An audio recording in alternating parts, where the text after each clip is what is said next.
college football playoff odds are fun this time of year.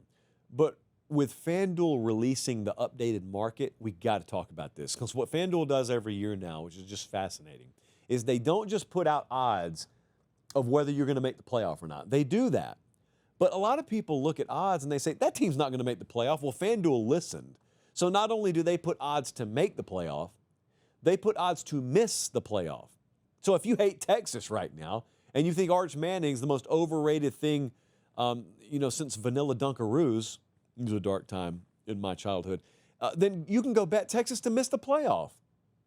You may lose some money, but you can do it. So that's what I'm looking at right now, and it paints a good picture of what the Big Ten is right now. Like this right here is the best odds. So they're showing you on the screen right now the best odds to make and miss.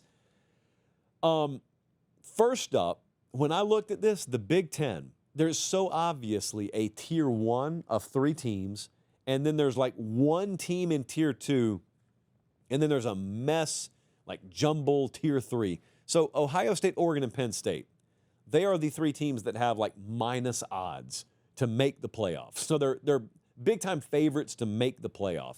If you bet them to miss the playoff, you're getting better than 1-to-1 return on your money. Then past that, you go a little ways and you got Michigan, sort of on an island all by themselves in terms of like tier 2. And then in tier 3, like USC, Illinois, Indiana, Nebraska, Iowa, and I would count Washington there as well, all have somewhat comparable odds. There are long shots to make the playoff. You'd have to bet a ton of money to get any return on them missing the playoff. But it's a very, very solidly like developed tier system compared to the SEC, where it's nothing like that. The depth in the SEC is just wild.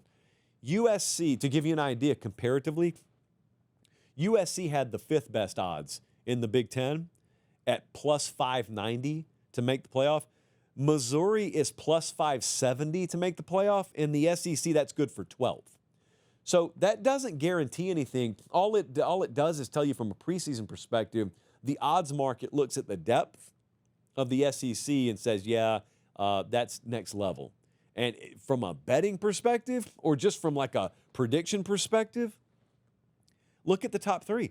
Texas, Georgia, Alabama are the top 3 in the SEC betting market. All of them have new quarterbacks. All of them are bottom half returning production. So that's just like blind assumption. And it's an earned blind assumption in many cases that those brands, those teams just aren't going to be bad at quarterback. Their rosters aren't going to be bad. And then conversely, you got LSU with returning production at quarterback in Garrett Nussmeier. They're 4th and pretty solidly 4th. So I look at that tier 2 in the SEC. I mean, that thing's like 7 teams deep, and it's like total wild card guessing because they all got to play each other. A lot of them play each other. And so, I mean, there are teams there that are going to be sub 500 probably that in the preseason looked good. And come December, the haters will tell you that's just because they got artificially propped up, which could be a possibility. It also could be a possibility that they all played each other and someone had to lose some games. That could also be the case. Hey, quick time out. Check and see if you're subscribed to the channel. If you're not, make sure you do. It's free. It doesn't obligate you or sign you up for anything. It just helps us keep the channel free. All right, back to the show. In the ACC, there is one team with minus odds, and that's Clemson. Clemson is minus 130 to make the playoff. Outside of that, it's Miami, it's Louisville, it's SMU, it's Georgia Tech. But there's a top 5 here, and there's a big drop-off. So Clemson, Miami, Louisville, SMU, Georgia Tech. After that, big drop-off.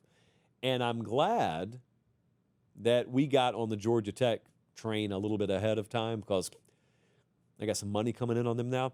The Big 12. Is this a 2-bid league or what?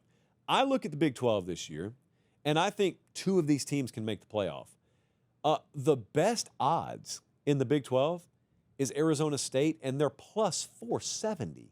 It means if you bet $100 on Arizona State to make the playoff and they make it, it returns $470. So, look, FanDuel knows what they're doing, but basically what they're banking on is those are like conference championship odds. They're banking on the Big 12 being a 1-bid league, and I think they could be a 2-bid league. So I think it makes sense to bet yes on like the top 3 in the Big 12. The teams that I have bought, just in the interest of full disclosure, I took Georgia Tech to make the playoff at plus 760. I took Washington to make it at plus 980. Please understand what I'm saying here. This is not me predicting Washington's going to make the playoff. It's me saying I think they have a better shot at making the playoff than those odds would dictate. So there's value there. I got Tennessee missing the playoff at minus 290. I think there's a little value there. I'm a little bit lower on Tennessee than the odds guys are. Baylor to make the playoff at plus 590. I bought some of that. I bought Missouri at plus 570 to make the playoff. I bought Georgia to miss at plus 198. That's not me necessarily thinking Georgia will miss the playoff. It's me thinking Georgia's got a really tough schedule. They're unproven at quarterback, and they play a ton of tough teams.